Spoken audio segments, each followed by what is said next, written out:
أن محمدا عبده ورسوله الذي أرسله بالحق بشيرا ونذيرا وداعيا إلى الله بإذنه وسراجا منيرا فقد قال الله تعالى في كلامه المجيد সবাই পড়েন আউযু বিল্লাহি মিনাশ শাইতানির রাজীম মুবারাকান ফীহি ইয়া রাব্বি লাকাল হামদু কামা ইয়ানবাগি লিজালালি ওয়াজহিকা ওয়া আযীমি সুলতানিকা। মহান আল্লাহ তাআলা প্রভুর দরবারে সিজদা অবনত মস্তকে শুকরিয়া আদায় করে নিলাম। সকলে একবার পড়ুন আলহামদুলিল্লাহ। সম্মানিত ভাইয়েরা, আমি আপনাদেরই সন্তান। এখান থেকে হেঁটে গেলে খুব অল্প টাইমে আমার বাড়িতে যাওয়া যায়। তো আপনারা আমাকে যে সম্মান আজকে দিয়েছেন, যে দাওয়াতটা আজকে আমাকে দিয়েছেন, এত বড় বিশাল মাহফিলের ৬৩তম মাহফিলের অনেক নামি দামি বক্তা এই মঞ্চে এসে আলোচনা করেছেন। আমি ছোটকালে নিজেও হেঁটে হেঁটে এই মাহফিলে এসে আমি ওয়াজ শুনেছি। এদেশের অনেক আলেম ওলামা, পীর মাশায়েখ, আল্লাহর ওলিগণ এই পবিত্র জায়গাতে এসে আলোচনা করেছেন। আপনারা আমার মতন একজন নগণ্য মানুষকে, তাও গ্রামের পাশে, আমাদের প্রধান বক্তা করে এনেছেন। আমি অনেক কৃতজ্ঞ আপনাদের কাছে, কারণ এই সম্মান, এই মর্যাদা আল্লাহ ছাড়া এই জমিনে আর কেউ দিতে পারে না, ঠিক না? যে আমি আপনাদের একদম পাশে আমার বাড়ি, আপনারা আমাকে আজকের মাহফিলের প্রধান বক্তা করেছেন, এর জন্য আমি অনেক কৃতজ্ঞ আপনাদের কাছে। আরো কৃতজ্ঞ এই কারণে যে আজকে আমি বক্তা হয়েছি, দেশ এবং দেশের বাহিরে আমি যাই। তো এই অনুপ্রাণিত বা অনুপ্রেরণাটা আমি পেয়েছি আমাদের দাদা হুজুর, অর্থাৎ আমার দাদা পীরজাদা সৈয়দ তৈয়বুর রহমান সাহেবের কাছ থেকে। আমি একটু স্মৃতিচারণ করতে চাই, যদি আপনার অনুমতি দেন। আমি আমার দাদার সাথে, আমার দাদাকে আপনারা অনেকে চিনতেন, তা আমি বেতুলিয়ার হাটে গেছি। তখন আমি সম্ভবত মাদ্রাসা 8 অথবা 7 পড়ি। তো উনি হেঁটে আসতেছেন, আমার হাতে এরকম একটা কাগজ দিয়ে বললেন, বাবুখালীকে তোমার দাওয়াত, তুমি যাবা। তো আমি বাবুখালী কোথায় আমি তখন চিনতাম না। তো আমি পোস্টার দেখলাম এবং আমি সিদ্ধান্ত নিলাম যে ওই মাহফিলে আমি যাব। আমি বাড়ির বাহিরে কখনো রাত কাটাই নাই। তার আগে আমি বাড়ি থেকে হেঁটে বাবুখালী গিয়েছে, আমার চাচার শ্বশুর বাড়ি ছিল, সেখানে আমি উঠি নাই। আমি কোথায় যাব, কিভাবে আসব, কার সাথে আসব, এই চিন্তা আমার ব্রেনের মধ্যে ছিল না। কিন্তু আমাকে হুজুর যেতে বলেছে, ওখানে আমাকে যেতে হবে। এটা আমার একটা মিশন এবং ভীষণ হয়ে দাঁড়ালো। আমি গিয়ে একদম মঞ্চের পাশে একজন লোক বসে আছে, আমি তাকে বললাম যে হুজুর কোথায়? তো উনি বলতেছেন কেন? আমি বললাম তিনি আমাকে আসতে বলেছেন। তো তিনি আমাকে বলতেছেন যে কেন, তোমারে কি খিলাফতি দিবে? তো আমি ছোট মানুষ হলেও এই কথার, এই তাচ্ছিল্যপূর্ণ কথা আমি বুঝতে পারছি। তো বললো যে ভাই আমারে কি দিবে না দিবে আমি তো জানি না, তবে আমার আসতে বলছে, আমি অনেক দূর থেকে আসছি, এখানে আমার কোনো আত্মীয় স্বজনও নাই, তা আমি ওনার সাথে একটু দেখা করতে চাই। এরপরে দেখলাম যে 2 মিনিট পরে উনি স্টেজে আসলো এবং হাতের ইশারা করে আমাকে মঞ্চে উনি তুলে নিলেন, নিয়ে বললেন যে তাকে একটা গজল গাওয়ার সুযোগ দেওয়া হোক। তো তখন আমি তার আগেই যে গজলটা গেয়ে আমি খুলনা চ্যাম্পিয়ন হয়েছিলাম, আমি যদি আরব হতাম মদিনারি পদ, এটা বিখ্যাত একটা নজরুল গীতি, নজরুলের গান, ওই গানটা আমি ওখানে গাইলাম। গাওয়ার পরে কমিটি আমাকে বললো যে তুমি যাবা না, তোমার আগামীকালকের মাহফিলও থাকা লাগবে এবং তোমাকে গজল গাইতে হবে। তো পাশে আমার চাচার শ্বশুর বাড়ি ছিল, তারা আমাকে নিয়ে গেল। আমি 2 দিন সেখানে থাকলাম এই আমার ওয়াজ মাহফিলে প্রথম আমি মাইক ধরলাম, তাহলে বলেন যে আমার জীবনের এই মঞ্চে টেনে আনা বা মাইক দেওয়া, তার প্রতি আমি কৃতজ্ঞ হব কিনা বলেন? হওয়া উচিত কিনা? এই জন্য আমি এই গ্রামের প্রত্যেকটি মানুষকে সম্মান করি। বিশেষ করে সে আমাকে, আমার ছোট হলেও সে আমাকে অনেক ভালোবাসে এবং আমি তাকে অনেক ভালোবাসি। এবং এই গ্রামের মানুষ যারা আমাকে দাওয়াত দিয়েছেন, আমি চেষ্টা করব প্রত্যেকটি কথা কোরআন থেকে বলার জন্য। এবং আমি এটাও চিন্তা করেছি যে আমাদের সমাজ আজকে বিভক্ত হয়ে গেছে। মানে আমরা এমন কিছু এই প্রোগ্রামে বা এই দরবারে এসে আমরা না বলি বা না শুনি যেটা আমাদের বিরক্তির কারণ হয়, ঠিক কিনা বল? আমরা এমন কিছু আলোচনা করি যে আলোচনাগুলো আমাদের ঐতিহ্যকে আমরা ধরে রাখতে পারি। আমি সিদ্ধান্ত নিয়ে একটা নোট আমি তৈরি করেছি। আর আমার অসংখ্য গজলের ভক্ত আছে, যদি আপনার অনুমতি দেন তাহলে আমি রসুলের শানে একটি গজল আপনাদের শোনাতে চাই এবং আমার সাথে আপনাদের গাইতে হবে। সবাই পারবেন না গাইতে? আকাশের তারা গুলি, জান্নাতের তারা গুলি, ঝিলিমিলি ঝিলিমিলি জ্বলছে, ডালে ডালে ফুলগুলি সৌরভে দুলছে, রাসূল এসেছে, হাবিব এসেছে, ইয়া রাসূলুল্লাহ, ইয়া হাবিবাল্লাহ,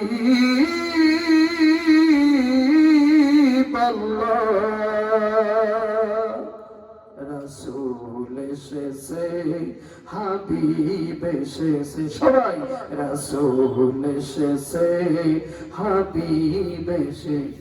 আরো জোরে বলা যাবে না? রাসূল এসেছে, হাবিব এসেছে, আকাশের তারা গুলি, জান্নাতের তারা গুলি, আকাশের তারা গুলি, জান্নাতের তারা গুলি, ঝিলিমিলি ঝিলিমিলি জ্বলছে, ডালে ডালে ফুলগুলি সৌরভে দুলছে, রাসূল এসেছে, হাবিব এসেছে, রাসূল এসেছে। আরব দেশে কাবার পাশে মানবের সেরা মানব এসেছে, ঠিক না?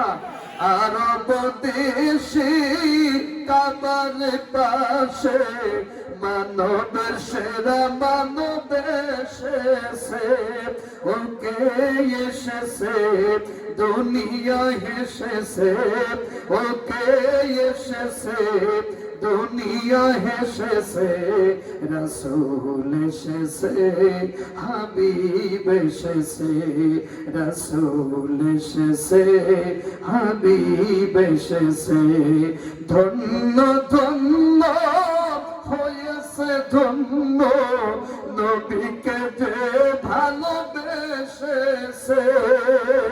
ধন্য ধন্য হয়েছে ধন্য নবীকে যে ভালোবেসেছে,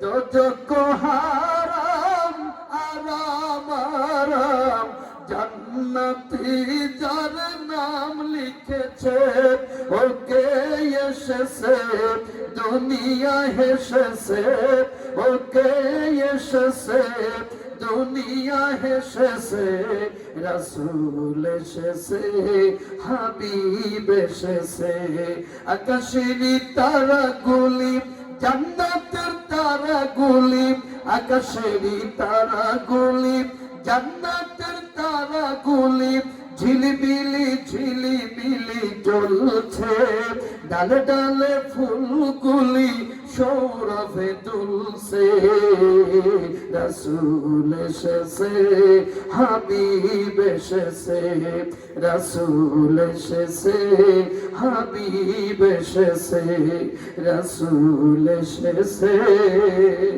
হাবিব এসেছে। আর একটু জোরে মারহাবা বলা যাবে না? আমার সাথে পড়ে না, আউযু বিল্লাহি মিনাশ শাইতানির রাজীম, বিসমিল্লাহির রাহমানির রাহিম। দুরিবাত আলাইহিমুদ দিল্লাতু আইনামা সুকিফু ইল্লা বিহাবলিন মিনাল্লাহি ওয়া হাবলিন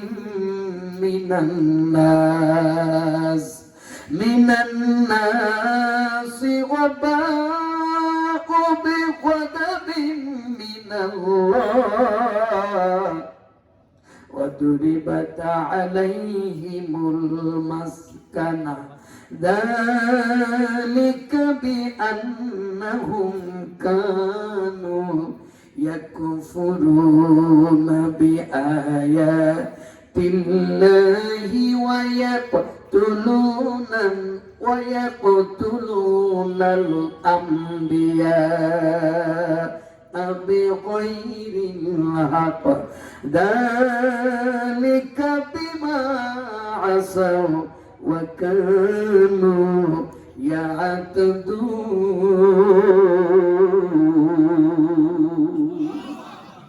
আমার সাথে পূর্ণ সাদাকাল্লাহুল আযীম। সম্মানিত ভাইরা, আমি মহাগ্রন্থ আল কোরআনুল কারীমের 3 নম্বর সূরা সূরাতুল ইমরানের 112 নম্বর আয়াত তেলাওয়াত করেছি। বাংলা মানেটা বলে দিই, একটু ভালো করে শুনবেন, কারণ এখানে একটা ক্লাস চলতেছে। আমি আজ টিচার, আমি শিক্ষকের মতো, আর আপনারা আজ স্টুডেন্টস, ছাত্রের মতো। যদিও এখানে অনেক জ্ঞানী গুণী বসে আছেন, কিন্তু presently I M a teacher, ঠিক কিনা বলেন? আমি আপনাদের কিছুক্ষণ এই বিষয়ের উপর একটা ক্লাস নেব। এই জন্য আমার প্রত্যেকটি কথা মন দিয়ে আপনাদের কি করতে হবে? শুনতে হবে। এখানে আল্লাহ বলতেছেন যে তারা যেখানেই থাকুক না কেন, ভালো করে শুনবেন, কি চরম কথা, তারা যেখানেই থাকুক না কেন তাদের উপর নির্ধারণ করে দেওয়া হয়েছে লাঞ্ছনা। কি লাঞ্ছনা মানে? কি অপমান, অপদস্থ, গঞ্জনা, জুতার পিটা। কথা কর না? কে বলতেছে? আল্লাহ বলতেছে। তবে কোথাও আল্লাহর দায়িত্বে বা কোথাও মানুষের দায়িত্বে কিছু আশ্রয় মিলে গেলে তা ভিন্ন কথা। আল্লাহর গজব এদেরকে ঘিরে ফেলেছে।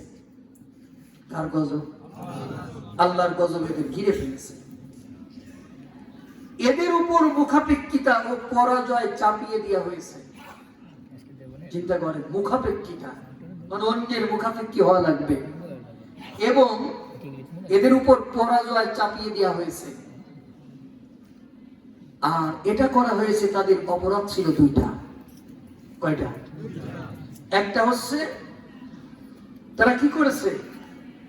আল্লাহর আয়াতকে অস্বীকার করেছে, এবং 2 নম্বর তারা আম্বিয়াদের হত্যা করেছে। এই একটা আছে আম্বিয়া, আর পরের আয়াতে ঠিক একই কথা, পরের আয়াতে আছে নবীদের কথা। তার মানে এখানে কি মারাত্মক কথা, তারা যেখানেই থাকুক তারা লাঞ্ছিত হবে। কি হবে? আল্লাহর ওয়াদা কি ভঙ্গ হবে? ওয়াদাল্লাহি হাক্ক, আল্লাহর ওয়াদা কি সত্য। আমার সাথে আপনারা সারা দিবেন। আমি চরম একটি তাফসীর করে আপনাদের শোনাবো ইনশাআল্লাহ। এখানে কি চমৎকার কথা, তারা যেখানেই থাকুক তাদের উপর চাপিয়ে দেওয়া হয়েছে লাঞ্ছনা, মানে এর থেকে তারা মুক্তি পাবে না কখনো। এরপরে তবে কোথাও আল্লাহর দায়িত্বে, কোথাও তারা যদি মানুষের দায়িত্বে কিছু আশ্রয় মিলে যায় তা ভিন্ন কথা, মানে তাদের আশ্রয় থাকবে না, তারা হবে ভূমিহীন, গৃহহীন হবে, তারা আশ্রয়হীন হবে, তাদের কোনো আশ্রয় প্রশ্রয় থাকবে না। কোথাও আল্লাহর একটু দায়িত্ব, আল্লাহ তাদের উপর দায়িত্ব কেন নেবেন? কারণ ছোট বাচ্চারা এবং নারীরা না থাকলে আল্লাহ ওদের গজব দিয়ে মেরে দিত। এই দুইটা কারণে আল্লাহ ওদের দায়িত্ব নিতে পারে। আবার কোথাও মানুষের উপর ওদের দায়িত্ব এসে যেতে পারে, আর তাদের উপর চাপিয়ে দেওয়া হয়েছে মুখাপেক্ষিতা, মানে অন্যের মুখের দিক, অন্যের দয়া ছাড়া তারা পৃথিবীতে চলতে পারবে না। এর একটি দেশ, সেই দেশটা হলো বর্তমান ইসরায়েল। এখানে ইসরায়েলদের কথা বলা হয়েছে, বানি ইসরায়েলদের কথা বলা হয়েছে। আমি কি আপনাদের বুঝাইতে পারছি তাদের অপরাধ কি? মুখস্থ করে বানান, তাদের অপরাধ কি? দুইটা, একটা হচ্ছে আল্লাহর আয়াতকে অস্বীকার করা, আর দুই নাম্বার হচ্ছে তারা নবীদেরকে কি করেছে? হত্যা করেছে। এই দুই কারণে আল্লাহ তাদের উপরে এই গজব দিয়েছে। এরপরের আয়াতে দেখেন, এটা 2 নম্বর সূরা বাকারার 61 নম্বর আয়াতে আল্লাহ কি বলতেছেন? দুরিবাত আলাইহিমুজ জিল্লাতু ওয়াল মাসকানা, অবশেষ অবস্থা এমন পর্যায়ে গিয়ে পৌঁছলো যার ফলে লাঞ্ছনা, অধপতন, দুরবস্থা, অনাটন তাদের উপর চেপে বসলো। মাসকানা এসছে মিসকিন শব্দ থেকে। মিসকিন মানে যার কিছুই নাই, ফকির মানে কিছু আছে, মিসকিন মানে কিছু নাই। আল্লাহ তাদেরকে মাসকানা করে দিয়েছে, মিসকিন করে দিয়েছে, মানে তাদের নিঃস্ব। এরপরে বলতে সবা তুমি কথা মিনাল্লাহ, আল্লাহর গজব তাদেরকে ঘিরে ধরেছে। তাদের অপরাধ কি? যালিকা বিআন্নাহুম কানু ইয়াকফুরুনা বিআয়াতিল্লাহ, একই কথা, তারা আল্লাহর আয়াতকে অস্বীকার করেছে। ওয়া ইয়াকতুলুনান নাবিয়্যিনা বিগাইরিল হক, তারা নবীদের হত্যা করেছে। তাহলে আগের আয়াতে আম্বিয়ার কথা বলা হয়েছে, পরের আয়াতে নবীদের কথা বলা হয়েছে। যালিকা বিমা আসাউ ওয়া কানু ইয়াতাদুন, এটি ছিল তাদের নাফরমানি ও শরীয়তের সীমা লঙ্ঘনের ফল। রব্বুল আলামিন এই যে আয়াতগুলো নিয়ে আমাদের সামান্য কিছু কথা বলবার তৌফিক দিন, আর সকলকে শুনে বুঝে আমল করবার তৌফিক দিন, বলেন আমিন। আমার কথা কি বোঝা যাচ্ছে? আমি একটা চমৎকার তাফসীর আপনাদের করে দিই, এটি আপনারা চান না? তাহলে আমার সাথে আপনারা একটু কথা বলবেন, শোনেন বিষয়টা কি হয়েছে। এই হুজুর যত দূরের হবে, শ্রোতাদের সুবহানাল্লাহ আলহামদুলিল্লাহর জোর তত বাড়বে, আর হুজুর যত বাড়ির কাছে হবে, সুবহানাল্লাহ আলহামদুলিল্লাহর জোর তত কমবে। এখন এই যে আলহামদুলিল্লাহ সুবহানাল্লাহর জোর কমে গেল, এতে করে আমার ভোল্টেজ কমবে। কিভাবে কমবে আমি বোঝাই। আমি ইন্সপায়ার হব না, উৎসাহিত হব না, আমার কথা বলতে ভালো লাগবে না। তখন এই প্রোগ্রামটা কি হবে? এই প্রোগ্রামটা সফল হবে না, দুর্বল হয়ে যাবে। তা আপনারা কিছুক্ষণ ধরে নেন, আমার বাড়ি আপনার পাশের গ্রামে না, ধরেন আমি এই ঢাকা থেকে আসছি, সত্যি আমি কালকে ঢাকা চলে যাচ্ছি। তো এইটা ধরে নিয়ে যদি আপনারা একটু মাঝে মাঝে জোরে জোরে এই সুবহানাল্লাহ আলহামদুলিল্লাহ বলেন, আচ্ছা এটা আল্লাহ বরকত দেবে কিনা? দেবে না? হ্যাঁ, এরকম বলবেন। দেখেন যে আমি এখানে একটা চমৎকার তাফসীর করে দিছি। সম্মানিত ভাইরা, এখন আসা যাক এই